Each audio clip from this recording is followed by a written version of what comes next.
শীতের সকালে আবার ফিরে এলাম আপনাদের কাছে। এই ফার্মটা দেখছেন, এটা একটা বিরাট বড় কোম্পানির ফার্ম।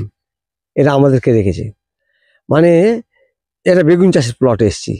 বেগুন তোলা চলছে, বিক্রি চলছে, আমি দেখাচ্ছি। মানে বলছি কি, এরা সব মেশিনারি দিয়ে, সমস্ত কিছু দিয়ে, আধুনিক প্রযুক্তি নিয়ে কিন্তু এরা চাষে এগিয়ে যাচ্ছে। আর আপনারা যদি পুরানো পদ্ধতি ধরে বসে থাকেন না, মানে এদের সঙ্গে মানে কম্পিটিশন করতে হবে তো।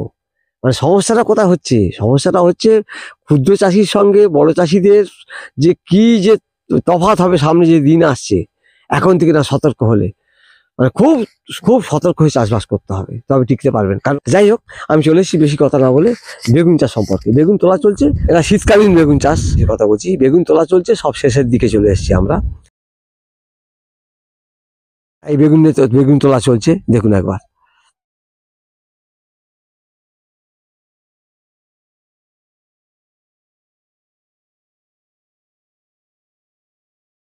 এই জাতগুলো চাষ হচ্ছে এখানে।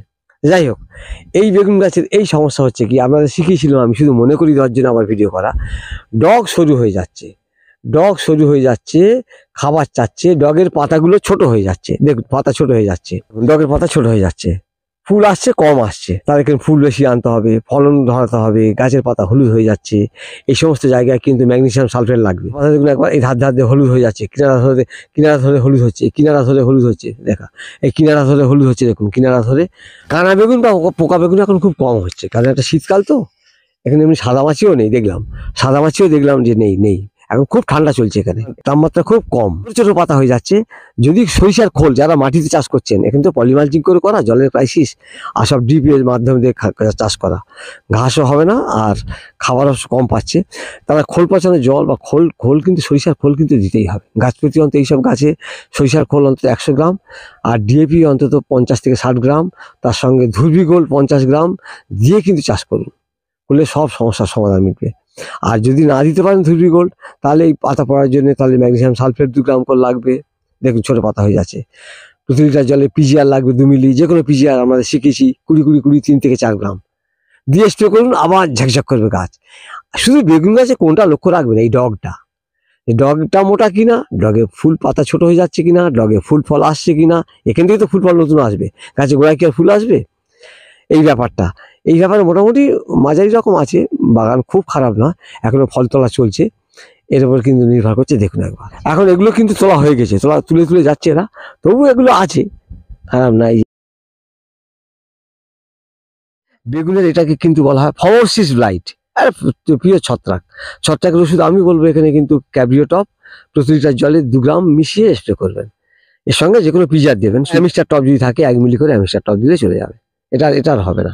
গাছের গ্রোথ দেখছেন, খুব খারাপ নেই, চেহারা দেখুন না, আপনারা তো চাষবাস করছেন, চেহারা নেই, তবু কিন্তু এদের কিন্তু খাবারের অভাব হচ্ছে, গাছে আরো খাবার চায়।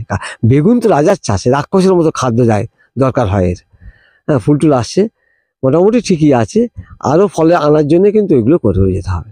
দেখুন, সুস্থ গাছের লক্ষণ হলো এটা, ফুল আসবে এরকম, ডগটা থাকবে মোটা, হ্যাঁ, ডগের স্টেল থাকবে, পাতাও থাকবে, ডগের পাতাও থাকবে চওড়া। এগুলো হচ্ছে সুস্থ গাছের লক্ষণ। এইরকম গাছ আনতে হবে। এমনি খারাপ, ওভারঅল খারাপ নেই, দেখতে পাচ্ছেন ভালোই আছে। যারা এরকম ফুল আসছে না, তারা কি করবেন? সোজা চোখ বন্ধ করে 0.5234 প্রতি লিটার জলে 2 গ্রাম, সেই সঙ্গে 20 1 গ্রাম বা 2 গ্রাম, আর পিজিআর দেবেন। আমি বলবো অ্যাম্বিশন 2 মিলি আর মোমিন 1 গ্রাম, এই কটা 5 করে ওষুধ স্প্রে করুন, গাছের চেহারাই পাল্টে যাবে। 7 দিন ছাড়া 2 বার করলেই গাছের চেহারা পাল্টাতে বাধ্য, একদম গ্যারান্টি দিয়ে বলবো। এই দেখুন একবার কি সুন্দর চলছে, দেখুন।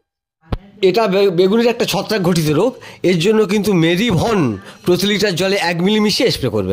আর ফলছিদ্রকারী পোকার জন্য এখন ভালো ওষুধ বেরিয়েছে, সিমোডিস অথবা অ্যাম্প্লিগো প্রতি লিটার জলে 1 মিলি মিশিয়ে স্প্রে করবেন। ভিডিওটা বেশি করছি না, সংক্ষিপ্ত আকারে রাখলাম।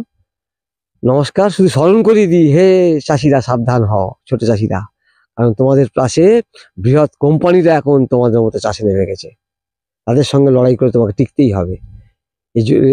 হেরে গেলে চলবে না, ময়দান থেকে হেরে পালালে চলবে না, জিততেই হবে তোমাদেরকে। আমি পাশে আছি, আপনারাও পাশে থাকুন। সকলকে শুভেচ্ছা জানাই, শেষ করছি। ধন্যবাদ, নমস্কার, ভালো থাকুন।